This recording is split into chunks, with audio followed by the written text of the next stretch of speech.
Assalamualaikum warahmatullahi wabarakatuh. Masih bersama sahabat serba serbi Banten. Hari ini kita akan diskusi tentang kesehatan. Yaitu tentang kesehatan apa? Tentang kesehatan reproduksi. Nah, hari ini kita mau menyampaikan tentang kesehatan reproduksi yang akan disampaikan oleh dengan siapa? Dengan saya Bidani Rohwati. Saya memanggilnya ini Mbak Bidan atau Bu Bidan atau Bu Bidan saja. Bu Bidan. Bu Bidan. Kita kan sekarang mau bahas tentang kesehatan reproduksi. Memang kesehatan reproduksi itu sangat penting, Bu Bidan. Nah, Bu Bidan, kami akan memperkenalkan Bu Bidan. Ya. Bu Bidan ini lulusan D3 Kebidanan, kemudian melanjutkan sarjana kesehatan masyarakat, jurusan kesehatan reproduksi. Baiklah teman-teman semua, kita akan dengarkan materi yang akan disampaikan oleh Bu Bidan. Silakan Bu Bidan. Terima kasih sebelumnya pada host kita hari ini. Alhamdulillahirrahmanirrahim. Bismillahirrahmanirrahim. Pada hari ini kita akan mencoba mengelupas ataupun memberikan sedikit ilmu yang saya pelajari, ilmu yang saya dapatkan dari bangku kuliah. Apa sih itu tentang kesehatan reproduksi, dan di sini saya akan menitik beratkan sebenarnya pada kesehatan reproduksi remaja ya gitu. Nah, karena kan emang dunia remaja itu sendiri dunia yang penuh dengan serba ingin tahu, tapi sebelum menginjak ke situ kita sebaiknya mengetahui terlebih dahulu kesehatan reproduksi itu apa. Nah, kita bedah dulu apa yang namanya ini reproduksi. Kita ini dari reproduksi terlebih dahulu. Itu berarti kembali, produksi itu menghasilkan, berarti reproduksi itu sendiri menghasilkan kembali satu generasi. Nah, di situ. Sedangkan kesehatan kita kaitkan dengan kesehatannya itu sendiri. Nah, di sini adapun tahapan dalam kesehatan reproduksi itu sendiri, kita ini lihat dari segi usia. Nah, di sini ada ini usia apa sih gitu yang harus kita kasih tahu gitu untuk anak-anak usia-usia tertentu gitu. Nah, di situ. Di sini pengenalan reproduksi sendiri atau kesehatan reproduksi sendiri bisa dimulai dari usia 1 tahun. Nah, di sini kita bagi di usia 1 sampai 2 tahun itu biasanya anak-anak walaupun dia nggak paham tapi dia bisa mengerti dan dengan ucapan verbal kita. Jadi kita akan memberitahu terhadap anak-anak itu dari si jenis kelaminnya. Misalnya untuk anak perempuan, maaf ini adalah vagina Dede. Nah, di situ walaupun dia nggak paham nih tapi dia akan mengerti, oh ini vagina gitu, dan dia akan mencerna. Kalau laki-laki, maaf ini adalah penis Dede. Jangan kita samar-samarkan tuh, karena itu bahasa yang vulgar, jadinya kita samarkan ini adalah burung. Jangan Pak, kalau itu kita samar-samarkan ini adalah burung, dia nangkapnya oh itu burung yang bisa terbang. Nah, di situ padahal harusnya kita memberitahukan dengan ini loh penis Dede. Dia akan mencerna dengan sendirinya di situ.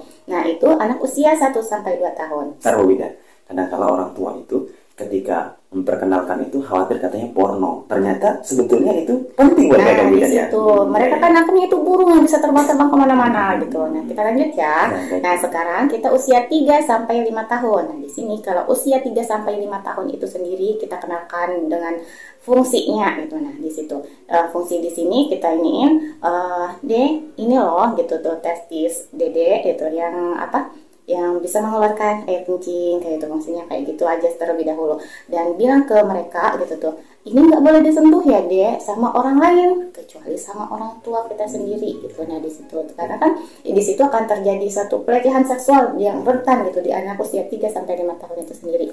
Kemudian sebetulnya kadang-kadang sebagai orang tua kita itu nggak tahu Bu Bidan menyampaikan tentang kesehatan reproduksi pada anak 4 tahun tadi ya Bu Bidan. Kadang orang tua itu membiarkan anaknya buka celana, membiarkan anaknya dipegang sama orang lain. Nah, itu karena kita tidak tahuan kita Bu Bidannya. Nah, di situ kita harusnya memberitahu ke anak-anak kita semenjak dini. Kita ini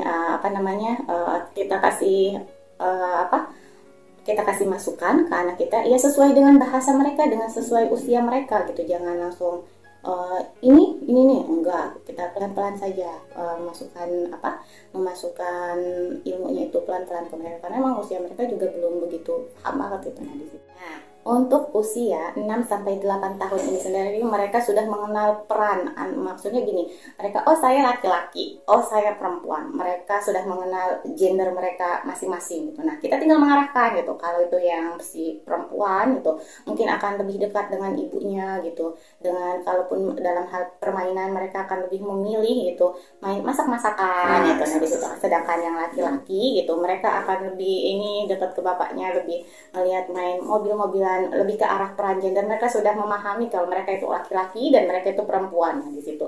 Nah, karena emang kalau di tahapan yang yang sebelum-sebelumnya sudah dikasih tahu, mereka lebih paham dan lebih bermain peran gitu di situ. Nah, sekarang menginjak ke dunia remaja, ke usia 8 sampai 12 tahun. Di sini di usia 8 sampai 12 tahun itu kan menjelang pubertas tuh, menjelang ini mau remaja gitu ya. Di situ mereka akan mengalami suatu perubahan-perubahan di diri mereka. Misalnya yang laki-laki gitu, adanya jakun dengan perubahan suara gitu, ataupun ada mimpi basah kayak gitu. Nah, di situ. Sedangkan yang perempuan biasanya di usia 8 sampai 12 tahun, kalau anak-anak sekarang itu sudah di usia 9 tahun saja itu sudah mengalami yang namanya menstruasi. Nah, mereka pasti akan kaget gitu.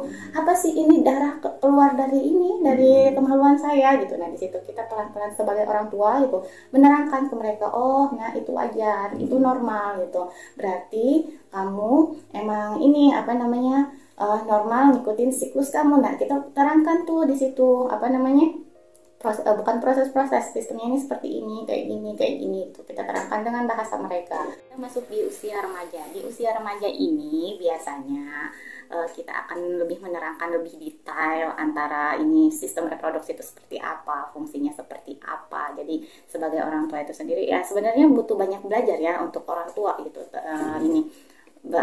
lebih mengetahui terlebih dahulu gitu. Jadi biar nggak tabu-tabu amat gitu. Nah, di situ kita juga harus memberitahu adanya penyakit-penyakit seksual itu sendiri. Nah, kita harus ngasih tahu minimal 1 ataupun 2 ini biar mereka rada-rada takut gitu dengan dunia penyakit gitu. Nah, di situ serta kita juga harus memberitahu kekerasan seksual pada pada mereka itu seperti apa gitu. Jadi mereka bisa menghindari. Nah, di situ perlunya kerjasama untuk menerapkan pengenalan lebih dini gitu tuh ya,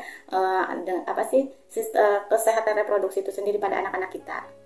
Nah, biar anak-anak kita bisa terhindar dari yang namanya penyakit-penyakit menular ataupun dan lebih tepatnya itu terhindar dari kekerasan seksual pada anak-anak. Baiklah pemirsa, itu tadi yang disampaikan oleh Bibi dan Irahwati. Ternyata penting kita mengenalkan kesehatan reproduksi secara dini. Teman-teman semua, mudah-mudahan ini semua bermanfaat. Kami ucapkan terima kasih Bu Bidan telah menjelaskan secara detail. Nah, teman-teman, kita akan sampaikan diskusi ini secara bertahap. Nanti ada tahapan-tahapan yang lainnya.